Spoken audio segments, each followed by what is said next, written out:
E em pleno fim de semana aí bateu o desespero no Bolsonaro. E ó, já sei aí o motivo da briga entre Bolsonaro e Malafaia, que dificilmente vão voltar aí com o casamento deles. A Polícia Federal tá a prender-se aí Bolsonaro, Malafaia e vários outros aí por tentativa de golpe de Estado. Pois bem, os bolsonaristas, sendo avisados aí de que a coisa vai feder, eles passaram a semana aí no Congresso Nacional tentando aprovar, aliás, aprovaram na Comissão de Constituição e Justiça, ou seja, não foi aprovada a lei, foi aprovada numa comissão, um pacote lá anti-Supremo Tribunal Federal, pacote anti-STF.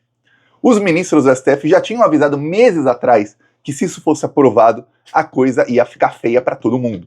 Eles aprovaram na comissão e os ministros avisaram aí por telefonemas, isso vazou na imprensa, para vários líderes partidários, que agora eles vão para cima desses golpistas, vão para cima de todo mundo. Vai só esperar passar o segundo turno e aí cabeças vão rolar.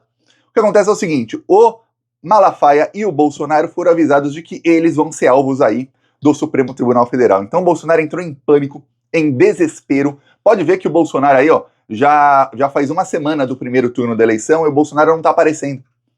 Antes do primeiro turno, o Bolsonaro aparecia quase todos os dias. Se fosse para brigar com o Marçal, fosse para fazer campanha para seus candidatos, ele estava aparecendo. Agora não. Bolsonaro está quieto. Ele fez um comício lá em Goiânia, xingou o governador Caiado, sem citar nome, e ele não está mais fazendo eventos, grandes eventos, tá ali quietinho.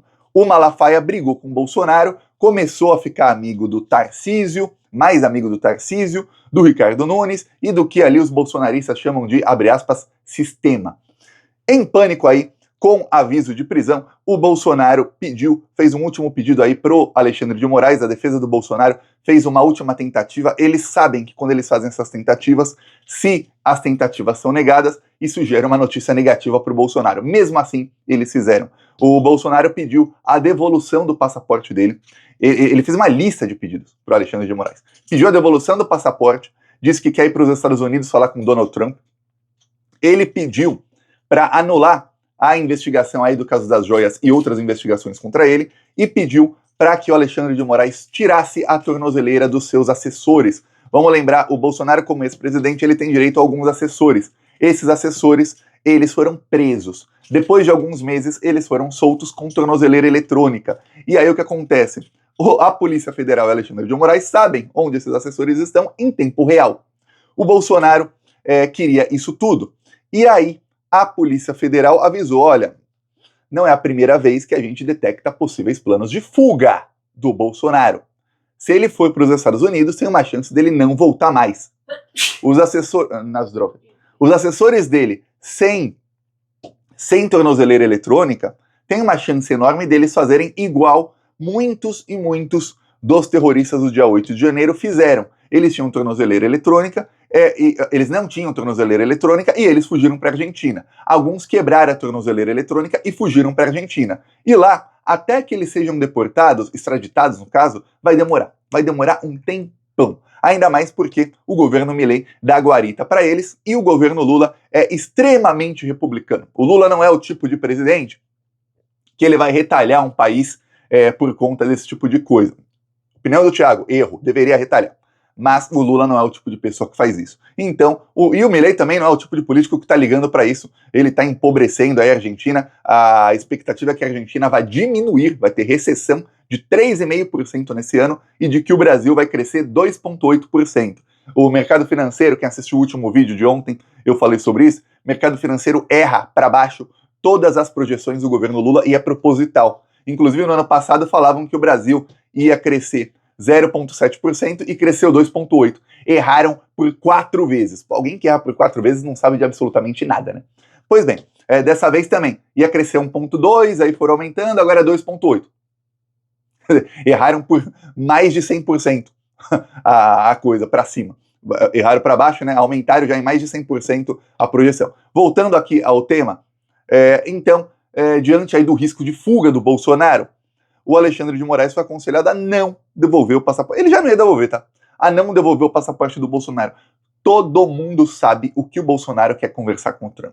Mesmo se tivesse uma garantia de que o Bolsonaro vai para os Estados Unidos, vai falar com o Trump e vai voltar, todo mundo sabe, porque o Eduardo Bolsonaro, que é investigado também, o Júlia Zanata, que é investigada, o André Fernandes, que está aí para tá no segundo turno para a eleição em Fortaleza, apoiado pelo PDT que tem ministro no governo Lula, que é o Carlos Lupe, e aí apoia um cara investigado por golpe de Estado contra o candidato do PT lá em Fortaleza. Olha, é cada uma. É cada uma. Aí alguns vão falar, porque é o Ciro Gomes, não interessa. Então expulsa o Ciro Gomes do partido ou desautorize o Ciro Gomes. Mas não. Os vereadores do PDT estão apoiando o PDT colocou neutralidade, mas estão apoiando o cara lá. Esses deputados aí, junto com Zé Trovão e outros, foram aos Estados Unidos já 3 vezes durante o governo Lula, e eles abertamente disseram que eles estão indo lá para organizar ali e articular sanções contra o Brasil, sanções econômicas contra o Brasil, dizendo que o Brasil é uma narcoditadura. O Gustavo Guerra falou com todas essas palavras, eu mostrei o vídeo aqui várias vezes. Narcoditadura, que quem manda no Brasil é o PCC e o Comando Vermelho, e que eles são os chefes do Lula e do Alexandre de Moraes, e que o Alexandre de Moraes e o STF são o braço jurídico dessa narcoditadura. Portanto, se o Brasil é uma ditadura, o Brasil tem que sofrer as mesmas sanções que a Venezuela, que a Coreia do Norte e que outros países que são ditaduras inimigas dos Estados Unidos. É isso que eles estão articulando. E eles falaram abertamente que o Trump ganhando a eleição, eles vão articular essas sanções para pressionar principalmente os bilionários do Brasil, esses banqueiros aí que já estão fechados com o Tarcísio para 2026, eles querem o Tarcísio sim ou sim em 2026, e que já estão fechados contra o Lula, ou seja, se não for o Tarcísio vai ser outro, tá? É contra o Lula, o mercado financeiro já está fechado para 2026, e o agro, para que eles sejam pressionados com sanções assim, vocês vão perder muitos bilhões de dólares aí se vocês não derem um golpe no Lula quanto antes e não derrubarem o Alexandre de Moraes quanto antes. Eles já falaram isso. O Trump ganhando é isso que eles vão fazer. Inclusive, quando eu falo aqui de eleição americana, eu falo, olha, os democratas do Obama e do Biden e da Kamala Harris, eles são extremamente intervencionistas, muito mais que o Trump, viu? Muito mais que o Trump. Eles vão dar um golpe no Brasil, eles vão tentar dar um golpe no Brasil. A diferença é que o Trump, ele vai tentar dar um golpe no Brasil abertamente e imediatamente assim que ele assumir. A Kamala Harris vai demorar uns meses mais, ou talvez 1 ano ou 2 anos mais. Essa é a única diferença. Os dois são genocidas, a diferença entre eles é 0 para o Brasil. É só que a gente vai ter mais um tempinho para se organizar contra o golpe, que aí é golpe com o mercado financeiro, com a imprensa, com tudo, da Kamala Harris, que vai ser um golpe igual o golpe que o Obama deu na Dilma. Igualzinho. Um golpe ali que manipulando a opinião pública, manipulando inclusive boa parte da esquerda, que hoje felizmente temos aqui os canais de esquerda, temos mais alcance nas redes sociais para que isso não aconteça. O Trump não, o Trump ele já faz abertamente, ele é bem escancarado, ele não tá nem aí. Ele não é intervencionista em vários países como são os democratas, mas quando ele faz na cara dura mesmo. Quando ele tentou dar golpe na Venezuela em 2017, ele fez na cara dura, ele não escondeu de ninguém, eu quero dar golpe, eu vou lá e eu vou tomar o petróleo deles. Ele falou com todas as letras. Diferente dos Estados Unidos, que dizem que não, é porque é uma ditadura, estamos pela liberdade, nós estamos pela democracia. Tanto pela democracia que derrubaram um governo eleito na Ucrânia, derrubaram no Egito, derrubaram no Brasil, derrubaram no Paraguai, derrubaram em Honduras, derrubaram em trocentos países governos eleitos democraticamente. Mas estão pela democracia na Venezuela, tá? Pois bem, aí o que acontece? Dito isso, o Alexandre de Moraes já falou... Nananina não. O Alexandre de Moraes, em menos de 24 horas, negou a retomada aí do passaporte do Bolsonaro, negou tirar a tornozeleira eletrônica dos assessores do Bolsonaro. O que aconteceu é o seguinte, o Bolsonaro ia pegar o avião de fuga. O Bolsonaro já tem avião de fuga, lembre-se disso. O Valdemar Costa Neto alugou um avião para o Bolsonaro. E esse avião, para o Bolsonaro e para a Michelle. E esse avião não está sendo usado pelo Bolsonaro toda vez. O Bolsonaro, olha, eu peço a sua inscrição no canal. Eu vou lá no Instagram do Genocida, ver as falas dele, ver monitorar o que eles estão fazendo, ver os comentários. Quem acompanha lá vê que o Bolsonaro, ele sempre que pode, ele voa em voo comercial. Principalmente quando é em uma cidade bolsominion até outra cidade bolsominion. E aí ele fica lá no avião, aí vai lá a criancinha tira foto com ele, aí vai lá um velhinho tira foto com ele, aí ele faz lá um vídeo por Instagram, e aí ele coloca lá uma insinuação. Tá vendo? Enquanto tem presidente sem povo, o povo está comigo. Ou seja, insinuação de que a eleição foi roubada. Aí ele faz isso. Essa é uma das estratégias aí do Carlos Bolsonaro para manter aí o gado bolsonarista ativo. O problema é que o Bolsonaro, nas últimas postagens dele, até hoje, toda vez que ele faz postagem, ele é achincalhado aí pelos eleitores do Marçal. Então esse é o único problema aí que o Bolsonaro está tendo, ele não é mais o líder da extrema-direita. Aí o líder hoje é Marçal, e no próximo vídeo eu vou falar aí sobre a briga do Malafaia com o Bolsonaro e sobre o Marçal e o Bolsonaro, porque temos pesquisas que mostram aí um desastre para o Bolsonaro. E aí o que acontece? O Alexandre de Moraes também negou acabar com as investigações, e na decisão do Alexandre de Moraes negando tudo isso, ele foi bem enfático, viu? Ele falou que esses pedidos aí são ridículos, e aí o que acontece é, segundo aí a imprensa, os ministros do Supremo Tribunal Federal avisaram aí algumas pessoas em Brasília que, olha, não faremos antes do segundo turno,